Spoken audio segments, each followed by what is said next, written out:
Jen continued her story. When I first saw the diapers I figured they were just out of date because a small general store in the middle of nowhere Maine couldn't turn over its stock very often. But then I saw a woman at the checkout with what appeared to be a newer package of Pampers. Michelle cut in again, isn't that the strangest thing? Jen smiled, yes, exactly my thoughts at the time.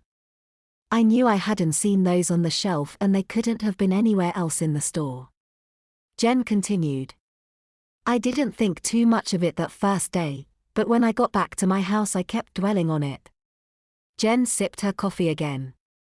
It was like the diapers had been calling to me. Seeing the old-style Pampers in the store had stirred up so many memories from my childhood, about my wetting problem and wearing diapers at night into my early teens.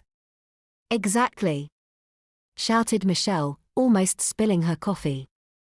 She couldn't believe this. She was so thrilled to be able to talk with someone who could help her make sense of the last few days, someone who also would understand the anxieties of her childhood. I'm really sorry, said Michelle, please go on. Jen smiled at her.